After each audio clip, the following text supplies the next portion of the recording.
A very good morning and welcome back to Havana Media. My name is Boniface Awino, and as usual, I'm going to be your host for today.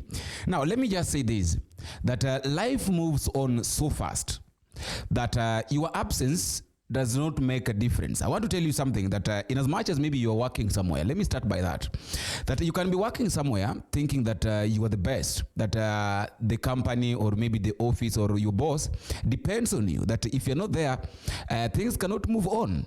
That you must be there. In short, like you have to be there for things to work. Let me shock you by telling you that your presence or your absence does not make a difference. Maybe it might be felt for a day or two, but then after that, things will move on as normal. Your replacement will be found, and maybe your replacement will be better than you. So there are a lot of better people outside here. So no matter what we do, no matter where we are, please let us always try our level best to just maintain our lane, do our best, not bearing in mind that if I'm not in this company or if I'm not in this place, things cannot work. I'm talking about this because right now, what has happened is that yesterday was impeachment of Gachagua'S, which happened at the Senate. Though he was not impeached officially, the senators did not vote because of the chest pain and all the illness. But it had been gazetted initially that today on Friday, the new deputy president, the nomination of the name of the people that were to be nominated to replace Rigathi Gachagua as the deputy president after he had been impeached by the members of parliament or by the National Assembly, was to be read. And shockingly enough, you know, right now Rigathi Gachagua is in hospital. We know that he's still the deputy president, but someone who is supposed to replace him, the replacement's name has been read, who is Kindiki. Now, I want us to go slowly by. Somebody may be asking that Rigathi Gachagua was not impeached. Why then is Kindiki being nominated? And the funny part of it is that the name has been sent to the National Assembly by the president. That is according to the Speaker of the Nation, that is Moses Wetangula. Honorable members, pursuant to the provisions of Standing Order 42.1, I wish to report to the House that today morning I have received a message from His Excellency the President regarding the nomination of Professor Kindiki, EGH, to fill the vacancy which has occurred in the office of the Deputy President of the Republic of Kenya following the impeachment of the previous office holder. Wetangula is reading this by saying that today in the morning, I received a message from His Excellency, the President of the Republic of Kenya, of the nomination of the nominee of a person who is supposed to replace Rigathi Gachagua as the deputy president. So that one tells you that your absence does not prevent your boss from doing things that he's supposed to do. Like you have to be replaced.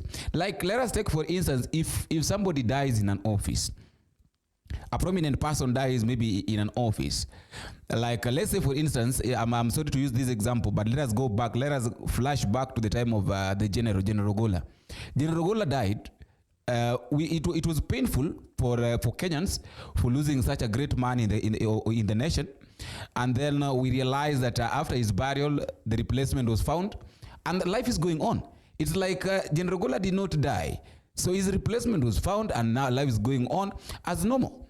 So this one of Rigathi Gachagua is in hospital. A lot of leaders have been crying, and surprisingly enough, now he's going to be replaced by Kindiki. Now, someone may be asking that how comes Rigathi Gachagua has not been impeached, but Kindiki is being read as his replacement? I want to talk about this.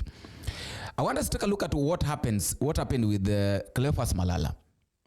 Cleophas Malala was the Secretary General. Constitutionally, he was, according to the agreement, that is the UDA's agreement, Cleophas Malala is the Secretary General of UDA. Because he was not impeached. The power was just taken away from him. So right now, if they go back to the records, Cleophas Malala is the Secretary General of UDA. But we have to understand that right now Hassan is the acting is the acting. Is not officially the Secretary General of UDA, but is the acting Secretary General of UDA, and which means that the powers that Cleophas Malala had were withdrawn from him, even the motorcades, the everything, the office and all that. So Cleophas Malala is just there, but now the power had been taken from him and given to Hussein. That is exactly what is going to happen to Rigathi Gachagua. Rigathi Gachagua is the deputy president according to the constitution, or according to the agreement and all that, but now the power is going to be taken away from him as the deputy president and be given to Kithure Kindiki. That is going to happen. That is what is going to happen. The power, the motorcades, and the office and all that is going to be taken away from him and given to Kithure Kindiki. That is if, underline the word, that is if the Senate and the court, because okay, even the court cannot even prevent this. I've read somewhere that Rigathi Gachagua have run to court to help him. You know, okay. Now it is good. It is good. Now this picture, this is what I was talking about, by the way. Now the picture is very clear that Rigathi Gachagua can vie for any position. Rigathi Gachagua is good because he was not impeached, by the way. Let us not forget that Rigathi Gachagua has not been impeached. You know, suppose he was impeached, it could have been very hard for him to vie for any position. So that was the game. The game was present yourself at the Senate, first day, second day, don't attend the whole day, then pretend that you're sick, vanish in thin air, go in hiding, and then when things cool down, now when the power has been taken away from you, come back and then prepare yourself to vie for the presidency coming 2027. That is it. And Mark, let me tell you this, that Rigathi Gachagua is going to surprise people. I said this, I think it was on Tuesday, or between Tuesday and Wednesday. I said this, that Rigathi Gachagua is going to surprise people. Even the senators is going to give them a surprise that they can't expect. What happened yesterday? Rigathi Gachagua surprised everybody. Nobody saw this coming. Nobody saw that Rigathi Gachagua will miss afternoon session. Nobody expected Rigathi Gachagua to miss answering questions during the cross-examination. Nobody expected that. Even the senators did not expect that. But now, you know, that is constitutionally, that one is allowed. Just fake your sickness and all that, and nothing will happen. So that is what is happening right now. So Kithure Kindiki has been nominated by the president to replace Rigathi Gachagua as the deputy president of the Republic of Kenya. So the plan of Kimani Ichung'wah, I don't know whether it will work, because the plan of Kimani Ichung'wah was that Kithure Kindiki be elevated to become the deputy president. After Kithure Kindiki has been elevated to become the deputy president, he becomes the CS, the CS of Interior. That is all the plan. That was the plan. But will Kenyans allow all these things to happen? Okay, after all, life, I've said that after all, guys, life must continue. We can't be reluctant. We can now leave that. We cannot do everything. Life cannot continue simply because Rigathi Gachagua is not the deputy president.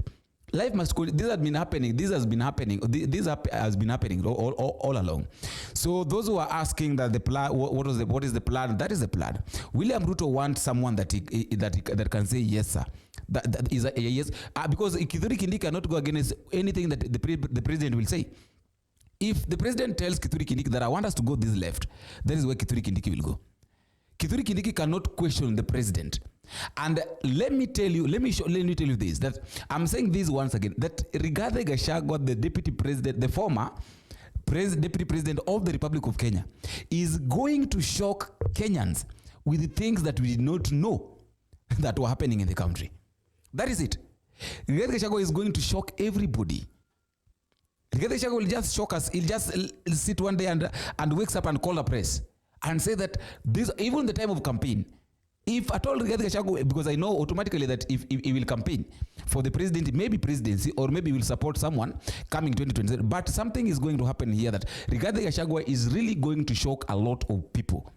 If at all he will have someone, because if things goes on well, he might form a coalition with maybe Kalonzo Musyoka, because the main aim right now is to get William Ruto out of power. After all, guys, that is all I have for today. Let me know what you think in the comment section. But just a reminder, please, if you're meeting for the first time, don't forget to take a minute, click the subscribe button. You can also like, share, and drop me a comment in the comment section and tell me what you think and where you're watching this video from. Until we meet again, I've been your host, Boniface Owino.